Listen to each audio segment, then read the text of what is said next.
Allah Bapa, Putra dan Roh Kudus, terima kasih.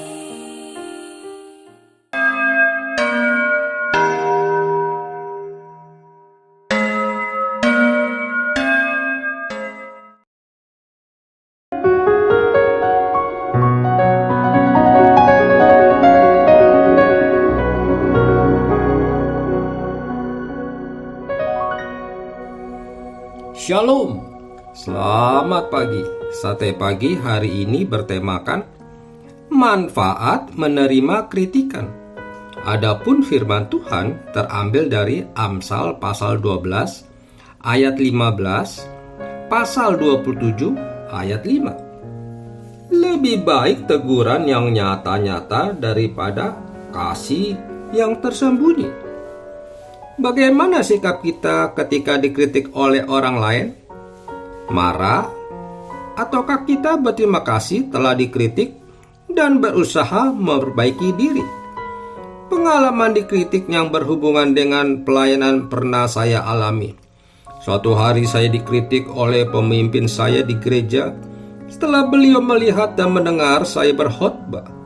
Katanya, isi materi khotbah saya cukup bagus, tetapi intonasi suaranya terlalu keras sehingga terkesan marah-marah.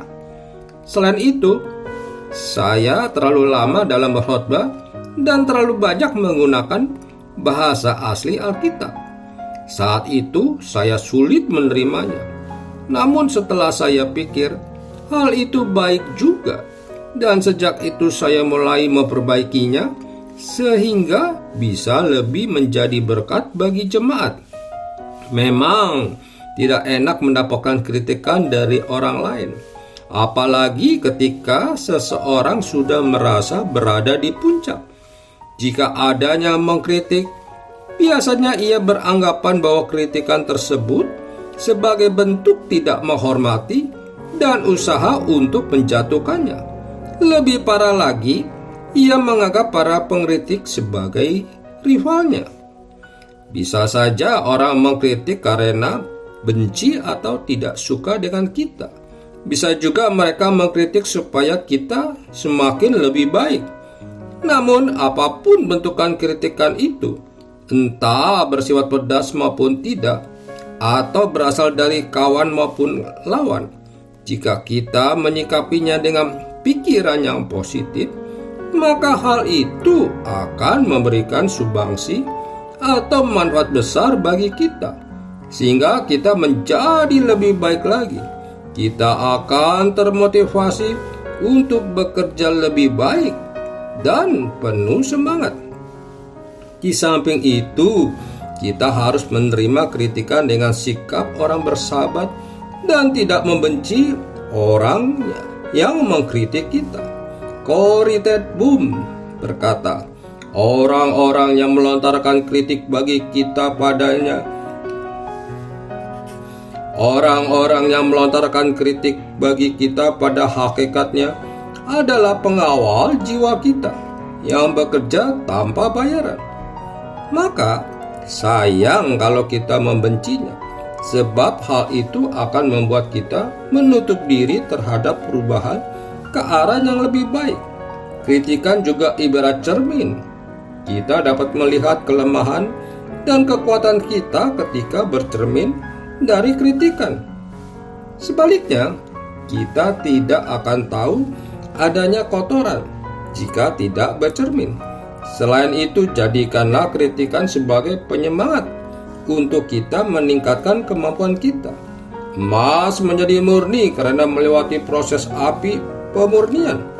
Demikian juga kita akan terasa dan menjadi lebih baik bila memerhatikan kritikan. Kritikan adalah bagian dari proses kehidupan kita dan salah satu alat Tuhan untuk mengasah kita sehingga kita dapat berkarya dan berbuah lebih banyak lagi bagi Tuhan. Jika kita mendapat pujian dari orang lain, anggaplah itu sebagai hal biasa. Jangan lalu membanggakan diri, namun Jika kita mendapatkan kritikan dari orang lain, anggaplah itu sebagai harta terpendam. Karena itu, perbesar hatilah dan menerima kritikan, dan mintalah Tuhan memberikan kekuatan untuk menerima kritikan yang pedas, serta mohon kemampuan untuk bisa memperbaiki diri. Amin. Mari kita berdoa. Bapa Surgawi, mampukan aku untuk menerima kritikan dan memperbaiki diri jika harus diperbaiki. Dan biarlah hidupku menyenangkan Engkau. Di dalam nama Tuhan Yesus aku berdoa. Amin.